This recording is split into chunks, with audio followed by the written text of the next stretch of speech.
Hi friends, PG న్యూస్కి స్వాగతం. ప్రపంచ చమురు జీవనాడి హర్మూజుపై ఉక్కు పిడికిలి బిగించేందుకు ఇరాన్ ఓ ప్రత్యేక దళాన్నే సిద్ధం చేసింది. అయితే ఇది పూర్తి స్థాయిలో రంగంలోకి దిగలేదు.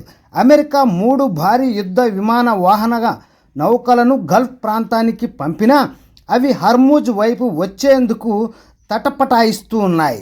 మరోవైపు ఐఆర్జీసీ మాత్రం అమెరికా నౌకలు ఎప్పుడు వచ్చినా అభ్యంతరం లేదని, వాటికి తగిన సమాధానం చెబుతామని ప్రకటించింది. అగ్రదేశాల రక్షణ వ్యవస్థలను అలసిపోయేలా చేసే ఆయుధాలతో ఇరాన్ దళాలు హర్మూజ్ వద్ద సిద్ధంగా ఉన్నాయి.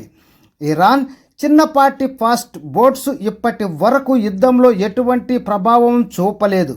కానీ సముద్ర దిగ్బంధం వ్యూహంలో మస్కిటో ఫ్లీట్గా పిలిచే ఈ చిన్న పడవలదే కీలక పాత్ర.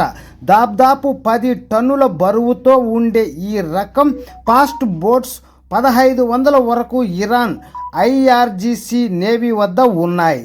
టెహ్రాన్కు చెందిన భారీ నౌకలను ధ్వంసం చేశామని సంబరపడుతున్న అమెరికాకు ఇవి సాక్షినిస్తున్నాయి. రెండో ప్రపంచ యుద్ధంలో పీటీ బోట్ల వ్యూహాలను నేటి ఆధునిక యాంటీ షిప్ మిసైల్ బోట్లతో సమ్మేళనం చేసి ఇరాన్ వాడుతోంది. మొత్తం చిన్న పడవల్లో ఈ తరహా మిసైల్ బోట్లు 300 వరకు ఉన్నట్లు అంచనా.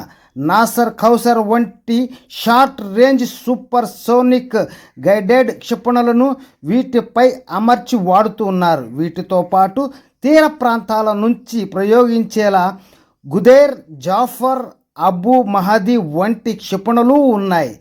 ఇక ఈ చిన్న బోట్లు స్మార్ట్ మైన్స్ను అమర్చడం వంటివి కూడా చేయగలవు. ఈ పడవలు కేవలం 50 లేదా 110 నాట్స్ వేగంతో ప్రయాణించగలవు. సముద్రంపై చురుకుగా కదలగలవు. గుంపుగా ఈ చిన్న బోట్లు దాడి చేస్తే భారీ యుద్ధ నౌకల టార్గెట్ వ్యవస్థలు కూడా సమస్యలను ఎదుర్కొంటాయి. కొన్నాళ్ల క్రితం హర్మూజులో జరిగిన యుద్ధ విన్యాసాల్లో 40 బోట్లు పాల్గొన్నాయి. వాస్తవానికి ఈ జలసంధి ఇరుగ్గా ఉండడంతో పెద్ద నౌకలు వేగంగా అవసరమైన దిక్కుకు మళ్లే అవకాశాలు లేవు. దీంతో అవి చిన్న బోట్ల దాడులకు ఎర్రగా మారే అవకాశాలు ఎక్కువ. టెహ్రాన్ తయారు చేసిన చిన్నపాటి డ్రోన్ బోట్లు చమురు ట్యాంకర్లను ప్రాణాంతకంగా మారాయి. ఇప్పటికే ట్యాంకర్లపై దాడుల్లో ఇవి పాల్గొన్నాయి.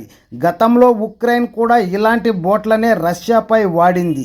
ఇటీవల జనవరిలో ఐఆర్జీసీ విడుదల చేసిన మీడియాలో ఈ భూగర్భ స్థావరంలో పెద్ద సంఖ్యలో ఈ డ్రోన్ బోట్లు ఉన్నాయి. ఇరాన్ దళాలకు అనుబంధంగా పనిచేసే హౌతీలు ఇప్పటికే డ్రోన్ బోట్లను వినియోగించారు. చిన్న ఫైబర్ గ్లాస్ లేదా చెక్క పడవలను మానవరహిత బోట్లుగా తీర్చిదిద్దారు. ఇప్పటికే కువైట్ వద్ద సోనాంగ్, నమీబే, ఇరాక్ సమీపంలో సేఫేసి, విష్ణు, బేఫీక్ రోస్ ట్యాంకర్లపై వీటిని ప్రయోగించినట్లు అనుమానిస్తూ కూడా ఉన్నారు. అయితే ఇక ఇరాన్ దళాల వద్ద అజాదార్ అనే మానవరహిత అండర్ వాటర్ వెహికల్ కూడా ఉంది. ఇది 4 రోజుల పాటు 600 కిలోమీటర్ల రేంజ్లో గస్తీ కాయగలదు. అవసరమైతే నౌకలపై దాడి కూడా చేసింది.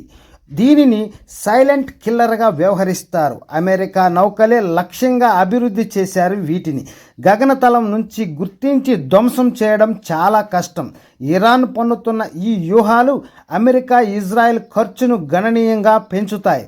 హర్మూజ్పై అవి పట్టు సాధించడం అంత సులువేం కాదని స్థితిని కోరుకొస్తాయి. ఓకే ఫ్రెండ్స్, ఇలాంటి మరెన్నో లేటెస్ట్ అప్డేట్స్ ఎప్పటికప్పుడు మీ మొబైల్లో నోటిఫికేషన్గా పొందాలనుకుంటే మన ఛానల్ సబ్స్క్రైబ్ చేసుకోండి, బెల్ ఐకాన్ యాక్టివేషన్ చేసుకోండి. వీడియో నచ్చితే లైక్ చేసి మీ ఫ్రెండ్స్ అందరికి కూడా షేర్ చేస్తూ ఛానల్ సపోర్ట్గా ఉంటారని కోరుతున్నాను.